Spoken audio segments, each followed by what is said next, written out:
So my Sanho niggas, I'm explaining it to you because you probably understand me best. I'm basically a shark out here, you feel me? From a leopard martial arts style in Africa that also does hawk heru styles. And these bastards want to downplay the fact that I live in a place I call Egypt, with the Pyramid Temple between, by Morgan Hill and San Jose.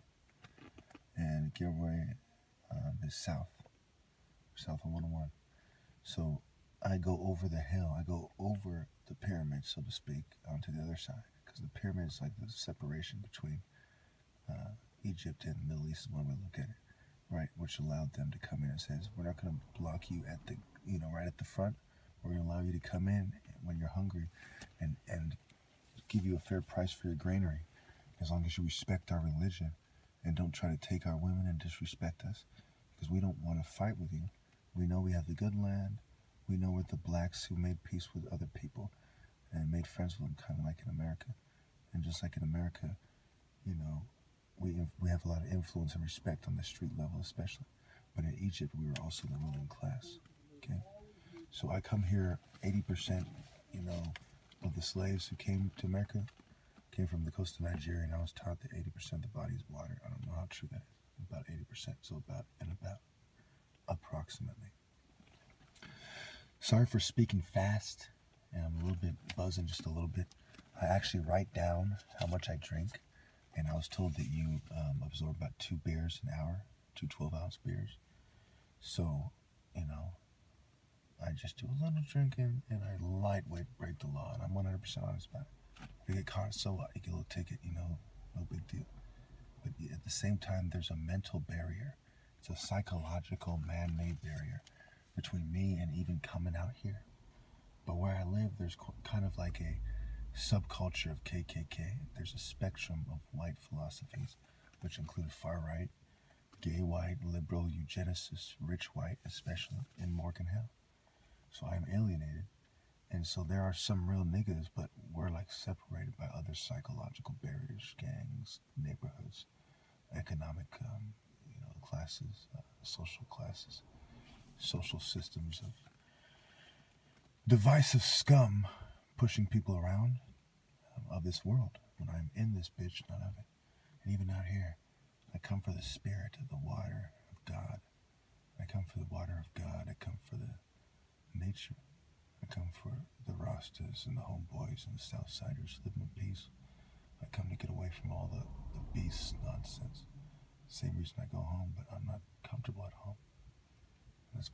And they try to keep me home, and they drug me, and there's nowhere for me. And because I will never conform, and I will always be a real nigga,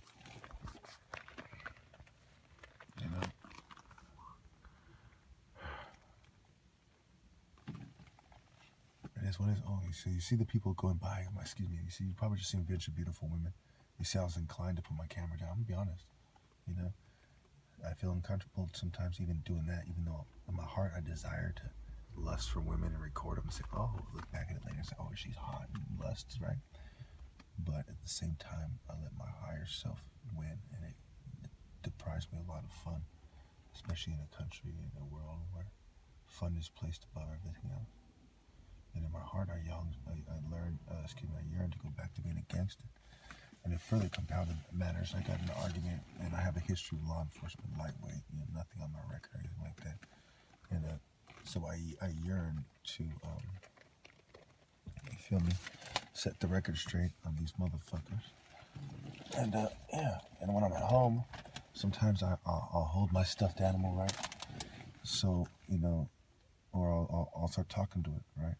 So there's some learned habits that I have from being in the hills and surrounded by people who don't see it my way, and the people I do not want to see. I hope I'm not confusing you guys. Any questions, put in the comments. Don't let lack of communication get to you. Don't let a bunch of dragons who own everything, whoever they may be. They own a lot of good products too, don't get me wrong. Some of these guys are pretty cool guys. I grew up with some of their families in school.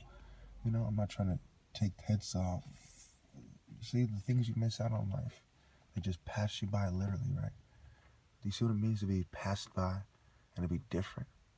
And have nobody give a shit about you Your parents drugging you covertly, you know, and then you want to do things like they say, oh, I want to see that from the back, right? But then you see, you can't become that. Even if you are that guy who's being a psyop run on you, even if they are making fun of you for shit, you feel me? You gotta let life pass you by, and you gotta be a cold motherfucker.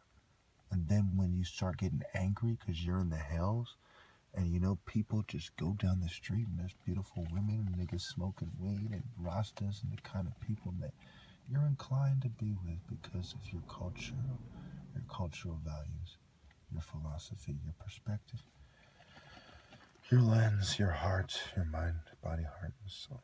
So now you feel sorrow. And then you drink to fill that empty void because you yearn for a beautiful woman's touch. You don't want to settle and you don't want to disrespect those people.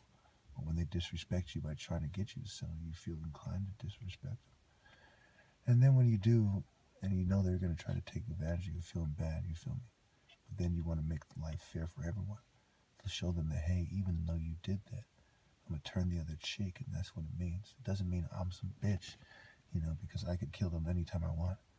It means being this greater martial artist. Like, look, I know you think you're bad, you know, and you think your spirit is greater, and I'll let it slide for now, you know, but, you know, if you keep doing it 77 times or whatever, I'm going to have to fucking do something about it. You feel me?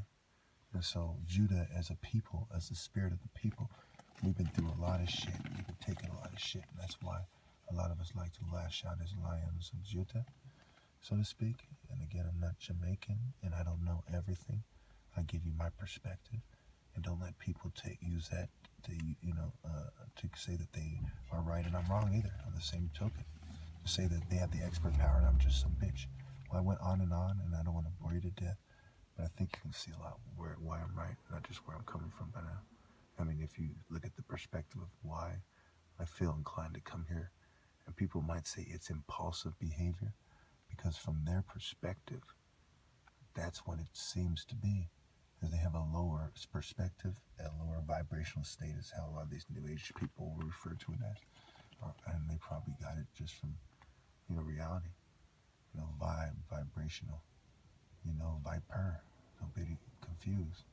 The P and the B, the hidden G.